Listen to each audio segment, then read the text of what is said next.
Why, in an age when most of us could easily make other choices, do we continue to consume animals and think that we have a right to use and exploit animals?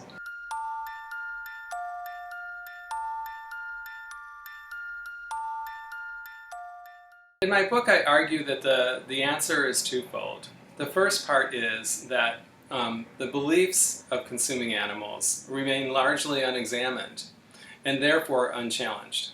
And the second part of the answer is that the fictions of popular culture continually reinforce those beliefs through all of the different social touch points that we're influenced by on a daily basis. When I was a young man, I got my start in the image building industry by working for creative and ad agencies in Chicago. And at one point, I was assigned to work on McDonald's Happy Meal boxes. Now, at the time, I was just as much under the spell of this brainwashing as most everyone else.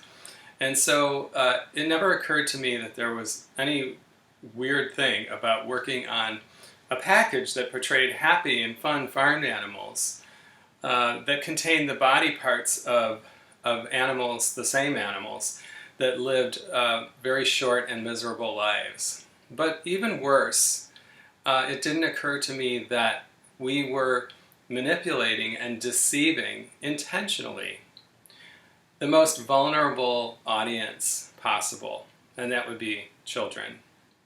So in 2009, I had a bit of an epiphany, of a wake-up call. And I compulsively adopted 3 baby chicks from a school chick hatching program. And I named them Danita, Doris, and Ricardo.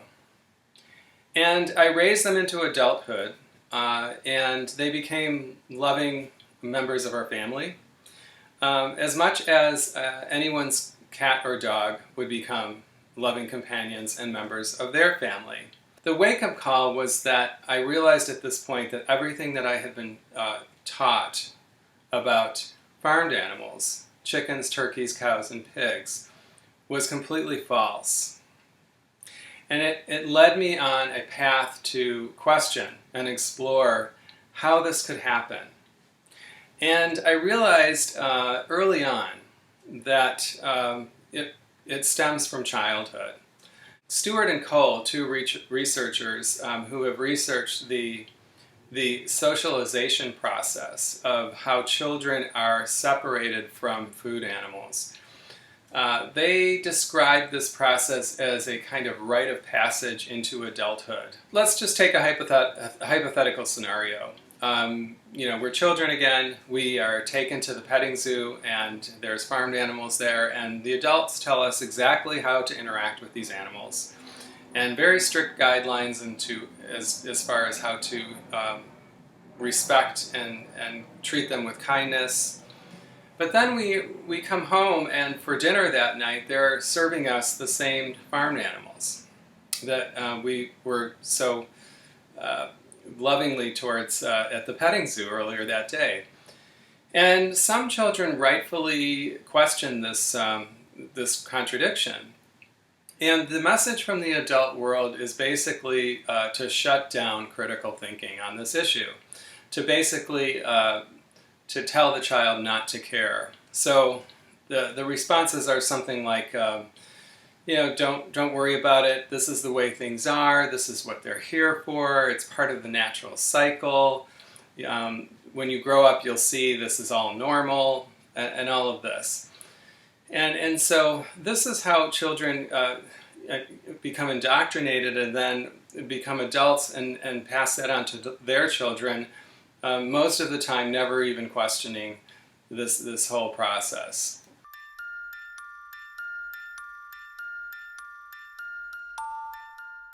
According to a recent study, most of the animals that we exploit, upwards of 99% and more, are farmed animals, while 1% or less are all of the other animals that we exploit for some other purpose, like animal testing and hunting, in forms of entertainment like circuses and zoos, in entertainment and education, like chick hatching programs and petting zoos, things like that, and then clothing and fashion and accessories.